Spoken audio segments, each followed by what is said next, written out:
Hello friends, welcome to my YouTube channel KL study. Friends, MP TET वर्ग 2 science की ये हमारी अगली क्लास है और जिसमें हम हमारा जो टॉपिक दिया गया है बल, गति एवं दाब, इसके बारे में डिस्कस कर रहे थे।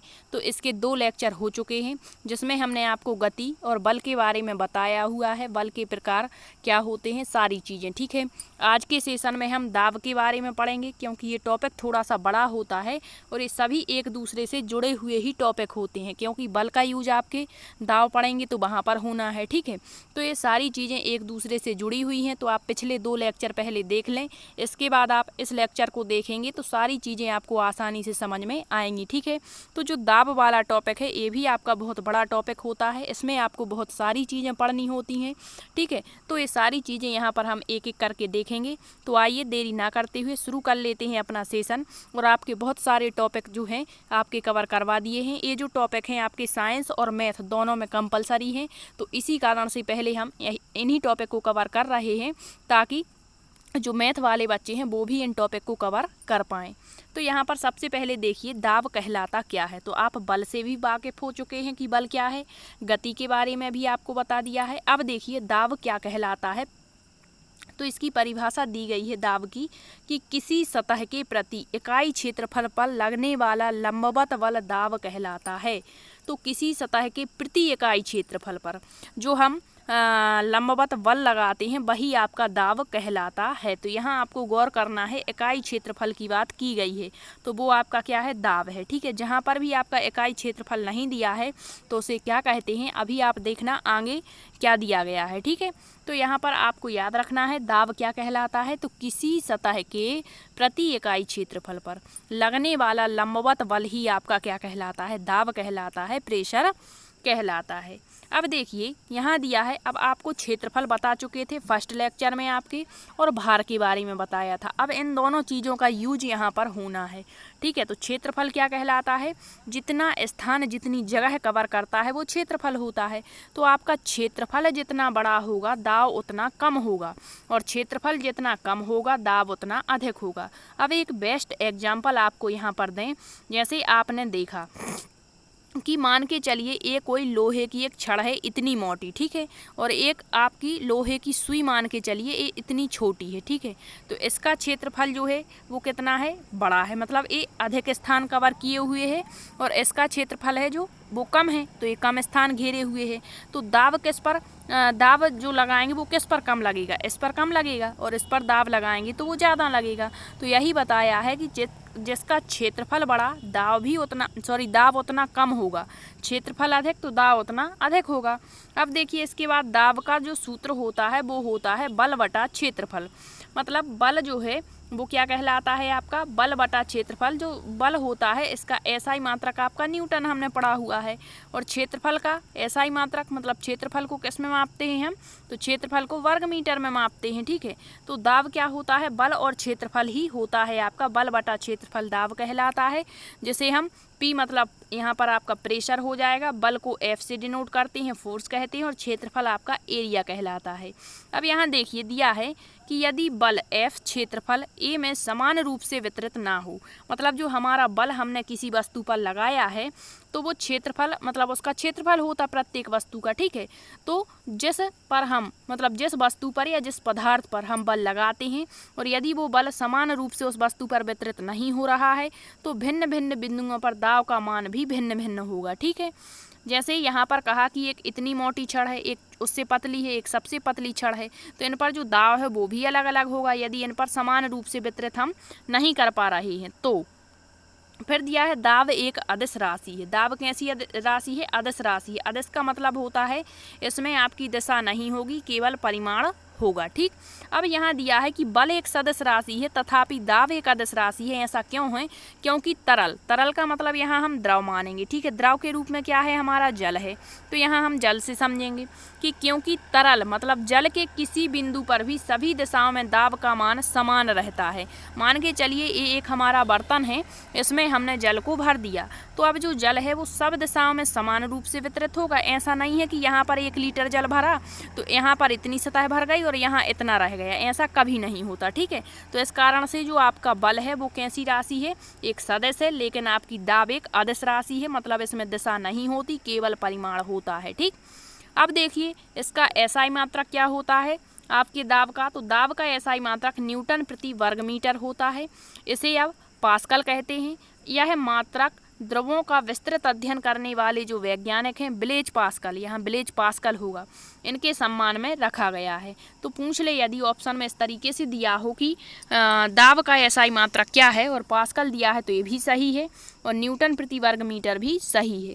अब इसका एक और अन्य मात्रक होता है वायुमंडल, एटमॉस्फेयर जिसे कहते हैं, तो इसका संकेत ATM इस तरीके से लिखा जाता है। ठीक, एक वायुमंडल में कितने पास्कल मतलब पूछ लिया जाता कभी कभी, तो याद रखेंगे 1.013 इंटू 10⁵ पास्कल होता है।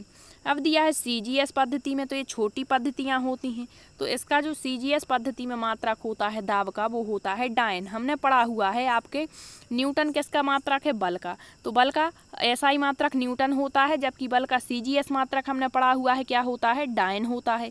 तो यहाँ डायन हो गया और मीटर की छोटी इकाई क्या होती है, सेंटीमीटर, तो उसी को छोटे रूप में बदलना होता है।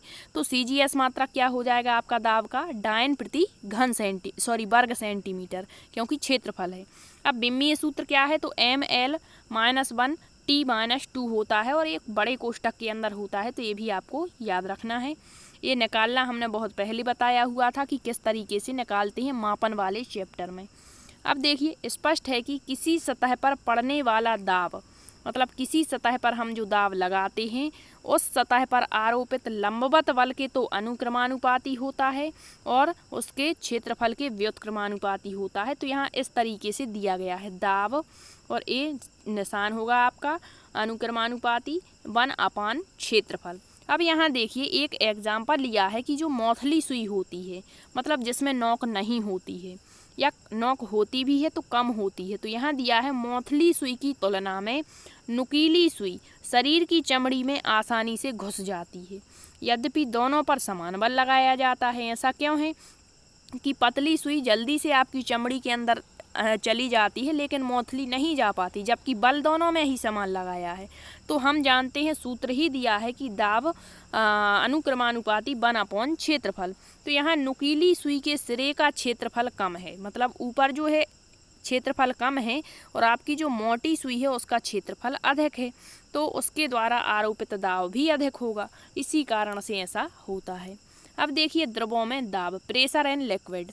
तो द्रवों में दाब क्या होता है, तो द्रव पदार्थों का दाब, द्रव मान के चलिए जल हो गया, तेल हो गया, मतलब लिक्विड जो चीज़ें होती हैं, तो उन पदार्थों का जो दाब होता है उनके भार के कारण होता है। भार क्या होता है, एक प्रकार का वजन, वेट, ठीक है, तो उनके वजन के कारण होता है।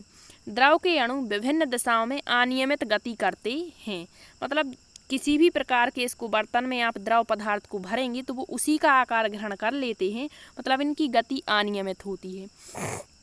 इस कारण द्रव के अणु परस्पर तथा बर्तन की दीवारों से टकराते रहते हैं, जिसके कारण बर्तन की दीवार और तली में एक बल का अनुभव होता है। मान के चलिए एक और एग्जाम्पल आपको दें कि एक बर्तन है और इसकी तली में हम छेद कर दें, ठीक है, तो जो आपका द्रव है वो यहाँ से निकलने लगता है, लेकिन यदि हम इसी छेद में उंगली लगा लेते हैं, ठीक है, अपनी इस छेद को उंगली से बंद कर लेते हैं, तो हमें एक प्रकार के दाब का अनुभव होता है, प्रेशर का अनुभव होता है।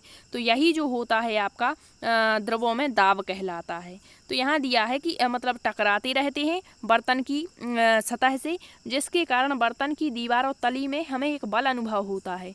तो प्रति इकाई क्षेत्रफल पर लगने वाले इसी बल को द्रव का दाब कहते हैं। आप समझ गए होंगे द्रव में दाब क्या होता है। अब इसके बाद आपको पढ़ना है प्रणोद, ये क्या कहलाता है। तो द्रव द्वारा किसी सतह पर आरोपित दाब के कारण उस सतह पर कार्य करने वाला जो कुल बल होता है, जो बल कार्य कर रहा है, वही प्रणोद होता है। और प्रणोद बराबर होता है दाब इंटू क्षेत्रफल। ठीक, अब प्रणोद क्या है, तो प्रणोद वह बल है जो किसी सतह पर लंबवत कार्य करता है। देखो इकाई क्षेत्रफल पर लंबवत कार्य करेगा तो वो क्या था आपका, वो आपका था दाब, लेकिन जो केवल लंबवत कार्य करे सतह पर तो वो आपका प्रणोद है। यही आपको बताने का प्रयत्न किया था अभी, ठीक। जबकि दाब वह बल है जो सतह के इकाई क्षेत्रफल पर लंबवत कार्य करता है। तो दोनों में अंतर समझिए, थोड़ा सा ही अंतर है। इकाई क्षेत्रफल पर लंबवत कार्य तो दाब है, लेकिन केवल सतह पर लंबवत कार्य तो वो आपका प्रणोद है। जबकि प्रणोद सदिश राशि है और आपका दाब जो है वो अदिश राशि है। अंतर है इनमें, ठीक है। सदिश का मतलब प्रणोद में आपकी दिशा भी होगी और आपकी परिमाण भी होगा, लेकिन आपके दाब में दिशा नहीं होगी, केवल परिमाण होगा। आई होप आप इतनी चीज़ें समझ गए होंगे। अब देखिए पास्कल का नियम, आपने खूब सुना होगा पास्कल के नियम के बारे में, तो देख लेते हैं क्या होता है पास्कल का नियम। तो सन 1653 में फ्रांसीसी वैज्ञानिक पास्कल, इन्होंने द्रवों में दाब संचरण का अध्ययन किया। मतलब जो आपके द्रव पदार्थ होते हैं उनमें दाब किस प्रकार से संचरित होता है, इसका अध्ययन किसने किया? पास्कल ने किया। उन्होंने एक नियम का प्रतिपादन किया जिसे पास्कल का नियम कहते हैं। इस नियम को तरल दाब का संचरण, क्योंकि इन्होंने दाबों में संचरण के बारे में ही बताया, द्रवों में, जो निम्नानुसार है। इन्होंने कहा कि यदि कोई तरल, मान के चलिए कोई तरल का मतलब जैसे हम एक चीज़ ले लें, जल जो एक तरल पदार्थ है, तो यदि जल विराम स्थिति में है तो उस तरल के प्रत्येक बिंदु पर दाब समान होगा। यदि गुरुत्व की उपेक्षा की जा सके, तो गुरुत्व भी हम पढ़ चुके हैं पिछले लेक्चर में, ठीक। अब दिया है पास्कल के नियम के आधार पर कई द्रव चालित यंत्र बनाए गए हैं। मतलब पूछ लेता है कभी कभी कि बताइए कौन सा आपका पास्कल नियम पर आधारित एक मतलब कथन नहीं है, या फिर इस तरीके से कहेंगे कि कौन सा एक इस पर आधारित तथ्य है, तो वो है एक hydraulic brake, hydraulic lift, hydraulic press. ये आपके जो है पास्कल नियम के आधार पर ही यंत्र बनाए गए हैं। अब देखिए अगला है पॉइंट, गलनांक और क्वथनांक पर दाब का क्या प्रभाव पड़ता है। तो आपको ये भी बताए हैं हम, गलनांक क्या होता है, क्वथनांक क्या होता है। तो ठोस का द्रव में बदलना गलनांक है, और आपका इसका उल्टा विपरीत जो होता है ठोस, द्रव और गैस होता है। तो इसके बारे में हम पढ़ चुके हैं, ठोस, द्रव, ये आपकी अवस्थाएं होती हैं, ठीक है, ठोस, द्रव और गैस। तो ये क्रियाएं क्या होती हैं। तो यहाँ पर कहा है कि गलनांक का दाब पर क्या प्रभाव पड़ेगा, क्या इफेक्ट रहेगा, क्वथनांक का क्या इफेक्ट रहेगा। तो गलनांक जो है यहाँ पर, गलनांक का दाब पर प्रभाव, गर्म करने पर जिन पदार्थों का आयतन बढ़ता, अब आयतन पता होगा तब तो आप बता पाएंगे।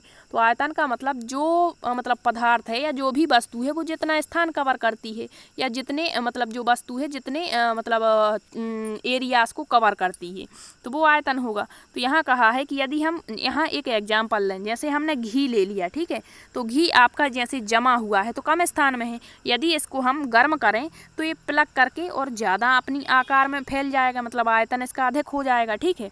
तो यही कहा है कि यदि गर्म करने पर जिन पदार्थों का आयतन बढ़ता है उनका दाब बढ़ाने पर गलनांक भी बढ़ जाता है, जैसे मोम और घी। इसी प्रकार से इसके विपरीत यदि गर्म करने पर आयतन घटता है तो दाब बढ़ाने पर उनका आयतन गलनांक भी क्या हो जाएगा, कम। तो ये गलनांक का प्रभाव होता है दाब पर, जैसे बर्फ, ढलवा लोहा, ठीक है। अब देखिए क्वथनांक का प्रभाव, तो सभी द्रवों का क्वथनांक उनकी खुली सतह पर दाब बढ़ाने से बढ़ ही जाता है, घटता नहीं है। जैसे कहा साधारण वायुमंडलीय दाब पर पानी का क्वथनांक 100 डिग्री, मतलब 100 डिग्री पर उबलने लगता है, ठीक है। तो उबलना ही आपका क्वथनांक कहलाता है, और जमना आपका क्या कहलाता है, तो जमना आपका कहलाता है गलनांक। तो यहाँ कहा है परंतु यदि दाब को दोगुना कर दें तो उसका क्वथनांक 125 डिग्री सेल्सियस हो जाता है, मतलब बढ़ जाता है। तो बढ़ता है, घटता कभी नहीं है। तो क्वथनांक पर दाब का क्या प्रभाव है, बढ़ना है, और इसमें दो घटनाएं हो जाती हैं। तो ये हुआ आपका क्वथनांक, गलनांक का दाब पर प्रभाव। अब देखिए उत्प्लावकता, या इसे प्लावन भी कहते हैं, तो ये क्या कहलाता है। तो यह साधारण से अनुभव की बात है, आपने बहुत बार अनुभव किए भी होंगे। जब भी कभी हम कुएं से बाल्टी के द्वारा जल निकालते हैं रस्सी बांध करके, तो जल निकालते समय जब हम जल से भरी बाल्टी जल के अंदर और अंदर तक ले जाते हैं या उसके तल पर ही रहती है, तो वह हमें हल्की, यानी उसका जो भार है वो हमें कम प्रतीत होता है। ऐसा लगता है कि जो बाल्टी है उसमें वजन ही नहीं है या बहुत कम वजन है। किंतु जब हम बाल्टी को जल से ऊपर खींच लेते हैं और ऊपर खींचते आते हैं तो उस बाल्टी में भार प्रतीत होता है। इस प्रकार यदि एक कार्क को जल के अंदर डुबोकर छोड़ दें तो वह तत्काल जल के तल पर आकर तैरने लगता है। तो यहाँ कहा है कि इस प्रकार जब किसी ठोस को किसी द्रव में डुबोया जाता है तो वह ऊपर की ओर एक बल का अनुभव करता है। इसी बल को उत्प्लावक बल या उत्प्लावन कहते हैं। अब उत्प्लावक बल का मान निम्न बातों पर निर्भर करता है। किस बात पर, वस्तु के आयतन पर, कि वस्तु का आयतन कितना है, और द्रव के घनत्व पर, कि डेंसिटी कितनी है आपकी लिक्विड की। तो वस्तु के आयतन पर यदि वस्तु का आयतन अधिक है, मान के चलिए ये बाल्टी है और एक ये बोतल है, ठीक है, हैं दोनों ही किसके, स्टील के मानेंगे, ठीक है, या एक कुछ अन्य बर्तन ले लें यहाँ, तो जिसका आयतन अधिक है, यहाँ आयतन किसका अधिक है, बाल्टी का, तो उत्प्लावन बल का मान इसका अधिक होगा, इसका कम होगा। यदि आयतन कम है तो इसका मान भी कम होगा। तो वस्तु के आयतन पर नेक्स्ट क्या है, द्रव के घनत्व, यदि द्रव का घनत्व यानी डेंसिटी अधिक है तो उत्प्लावन बल का मान अधिक, और यदि घनत्व कम है तो बल का मान कम होगा। अब देखिए ये जो है घटना आर्किमिडीज के सिद्धांत पर आधारित होती है। तो जब कोई वस्तु, क्या है आर्किमिडीज का सिद्धांत, तो जब कोई वस्तु किसी द्रव में या तो पूरी डूब जाए या आधी डुबोई रहे, तो डुबोई जाती है तो उसमें द्रव की उत्प्लावकता, अब उत्प्लावकता आप समझ गए क्या है, के कारण ठोस के भार में कमी हो जाती है। इसका परिणाम आर्किमिडीज के सिद्धांत की सहायता से ही ज्ञात करते हैं। इस सिद्धांत के अनुसार जब किसी ठोस को किसी द्रव में, मान के चलिए कोई ठोस पदार्थ है, हमारी बाल्टी है लोहे की, ठीक है, वो कैसी है, ठोस है, और इसको हम द्रव पदार्थ यानी जल में डुबो रहे हैं, तो या तो हम पूरा डुबो देंगे या फिर आधा डुबोएंगे, आधा ऊपर निकली रहेगी जल से। तो जब किसी ठोस को द्रव में पूर्णतः या आंशिक डुबोते हैं तो उसके भार में कमी हो जाती है। हम जब जल में ही रखते हैं अपने बर्तन को तो उसमें भार में कमी महसूस होती है, लेकिन जैसे ही ऊपर खींचते हैं तो उसके भार में हमें बढ़ोतरी महसूस होती है।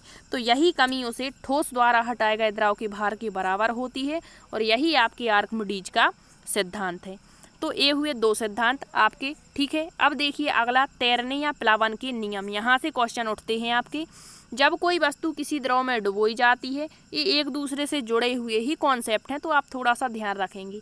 जब कोई वस्तु किसी द्रव में डुबोते हैं तो उस पर दो बल कार्य करते हैं। कौन कौन से, तो पहला तो वस्तु का भार, वस्तु का भार W हम यहाँ पर लेंगे, नीचे की ओर लगता है। वस्तु का भार कहाँ, नीचे की ओर, जबकि द्रव का जो उत्प्लावन बल है ऊपर की ओर लगता, मतलब जब हम वस्तु को खींचते हैं वही होता ना, तो ऊपर की ओर, इसे W1 से डिनोट किया है।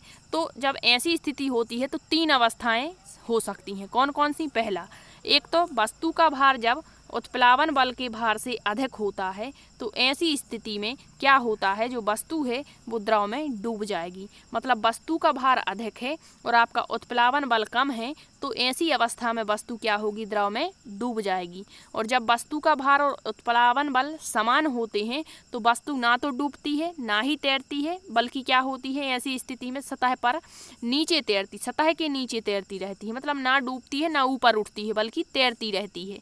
और जब आपकी वस्तु का भार आपके उत्प्लावन बल से कम हो तो ऐसी स्थिति में क्या होगा, परिणामी बल ऊपर की ओर लगता है, अतः वस्तु का कुछ भाग द्रव के ऊपर और कुछ भाग द्रव में तैरता रहता है। तो ये तीन स्थितियां बन जाती हैं, ठीक है, उत्प्लावन बल के कारण और आपके वस्तु के भार के कारण। अब इसके कुछ एग्जाम्पल्स देखेंगे आप, ये पूछे जाते हैं।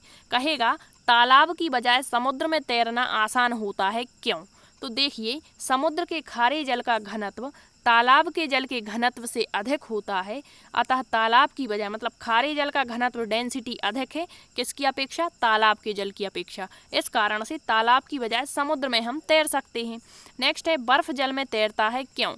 क्योंकि बर्फ का घनत्व जल के घनत्व से अधिक है। अब आप कहेंगे बर्फ तो ठोस होता है, इसे जल में डूब जाना चाहिए, लेकिन बर्फ का घनत्व अधिक है, स्थान अधिक मतलब ये कवर करता है, इस कारण से जल के ऊपर तैरता है। नेक्स्ट है, मृत सागर में तैरना आसान है, क्यों? तो वही है कारण, घनत्व इसका अधिक है।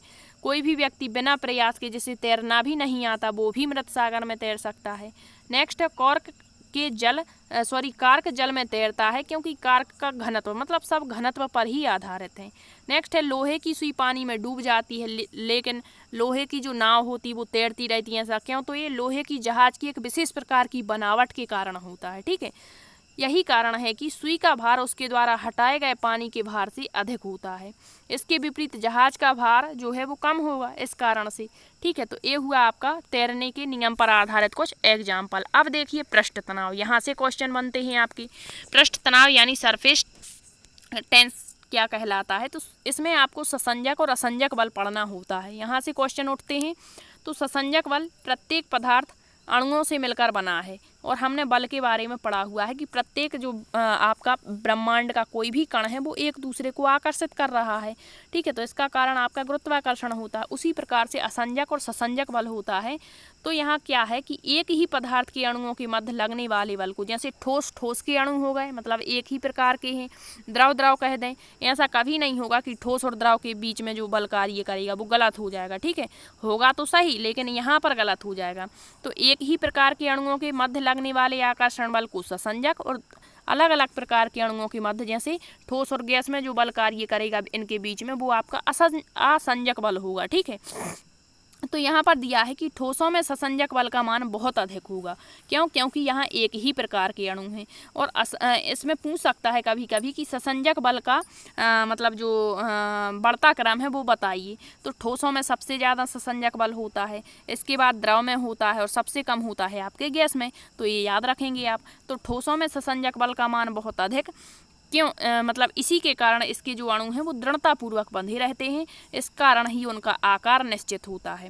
द्रवों में ससंजक बल का मान बहुत कम होता है, इस कारण से द्रवों का कोई निश्चित आकार नहीं होता। गैसों में ससंजक बल का मान नगण्य होता है, इसके कारण उनमें विसरण का गुण मतलब फैलने का गुण पाया जाता है। अब असंजक बल क्या, सॉरी इसका एक एग्जाम्पल देख लें आप।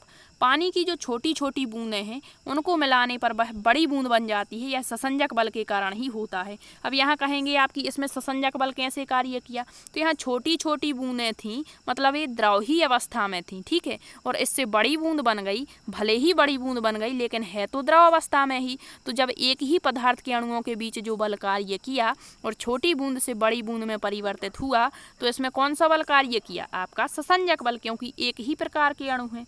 नेक्स्ट है आपका असंजक बल। तो दो भिन्न पदार्थों के अणुओं के मध्य लगने वाले आकर्षण बल को असंजक बल कहेंगे। असंजक बल के कारण ही जल किसी भी वस्तु को भिगोता है। यहाँ पर आप थोड़ा सा मिसप्रिंट है, भिगो देता है। किसके कारण? असंजक बल के कारण जल किसी भी वस्तु को भिगो देता है। इस बल के कारण ही ब्लैक बोर्ड पर जब हम चौक से लिखते हैं तो उसके सामने अक्षर उभर आते हैं। तो ये एग्जाम्पल आपको याद रखने हैं। तो ये तो हुआ असंजक ससंजक बल। अब देखिए पृष्ठ तनाव क्या होता है। तो द्रव के अणुओं में ससंजक बल होने के कारण, क्योंकि एक ही प्रकार के अणु है तो कौन सा बल होगा? ससंजक बल। तो द्रव के अणुओं में ससंजक बल होने के कारण उसका स्वतंत्र पृष्ठ तनी हुई रबर की झिल्ली की तरह कार्य करता है। और हम जानते हैं कि जो भी पदार्थ प्रत्येक तना हुआ पिंड सदैव तनाव की स्थिति में होता है और उसमें संकुचित होने की प्रवृत्ति होती है। इस प्रकार द्रव का स्वतंत्र पृष्ठ सदैव तनाव की स्थिति में रहता है और उसमें कम से कम क्षेत्रफल प्राप्त करने की प्रवृत्ति होती है। द्रव के पृष्ठ का यही तनाव ही पृष्ठ तनाव कहलाता है। तो आपको डेफिनेशन तो कोई पूछेगा नहीं, इसके एग्जाम्पल बनते हैं तो इन्हें आपको याद रखना है। जैसे कहेगा पतली सुई किस कारण से पानी में तैरती रहती है, तो इसका कारण पृष्ठ तनाव ही होता है। नेक्स्ट होता है गर्म सूप स्वादिष्ट लगता है, क्यों? क्योंकि गर्म सूप का पृष्ठ तनाव कम और जीव के ऊपरी भागों में सभी में अच्छी तरीके से फैल जाता है, इस कारण स्वादिष्ट। नेक्स्ट है समुद्र की लहरों को शांत करने के लिए उस पर तेल डाल दिया जाता है, ऐसा क्यों? तो आपने एक ये भी पढ़ा होगा क्वेश्चन कि जो मच्छर हैं वो बहुत ज़्यादा प्रजनन के कारण पनपते हैं, तो इनको कैसे रोक सकते हैं इनकी प्रजनन को? तो आपसे कहा जाता है कि जल की सतह पर तेल डाल देते हैं, क्योंकि जो जल है और तेल है, तेल उसकी सतह पर तैरने लगता है, किस कारण? पृष्ठ तनाव के कारण ही, और उनका प्रजनन थम जाता है। नेक्स्ट आपका है केशिकत्व। इसके भी आपके क्वेश्चन बनते हैं, इसके एग्जाम्पल पूछ लिए जाते हैं। तो केश नली में द्रव के ऊपर चढ़ने या नीचे उतरने की घटना केशिकत्व कहलाती है। तो यहाँ पर एग्जाम्पल है, पूछ लेते हैं कि बरसात के बाद किसान अपने खेतों की जुताई कर देते हैं, क्यों? तो इसका बिल्कुल राइट आंसर होगा केशिकत्व के कारण, क्योंकि किसान अपनी जुताई कर देते हैं खेतों की ताकि मिट्टी से बनी जो केश नलियाँ हैं वो टूट जाएं और पानी ऊपर ना आ सके और मिट्टी में नमी बनी रहे। दूसरा एग्जाम्पल है ब्लॉटिंग पेपर स्याही को शीघ्र सोख लेता है, क्योंकि इसमें बने छोटे छोटे छिद्र होंगे, यहाँ पर केश नली की तरह कार्य करते हैं। नेक्स्ट है आपका पेड़ पौधों की शाखाओं, तनों एवं पत्तियों तक जल किसके माध्यम से पहुँचता है? आपका केशिकत्व के कारण ही पहुँचता है, ठीक है। तो इतने एग्जाम्पल आपको याद रखने हैं। इसके बाद आपका एक और पॉइंट छूट गया यहाँ, श्यानता। क्या श्यानता करके होता है, एक क्वेश्चन पूछता है किसमें सबसे अधिक श्यानता पाई जाती है। इसके बाद आपका जो है वायुमंडलीय दाब। तो तो अब ये दोनों चैप्टर छोटे छोटे से ही हैं, तो ये आपको स्वयं से कवर करने हैं।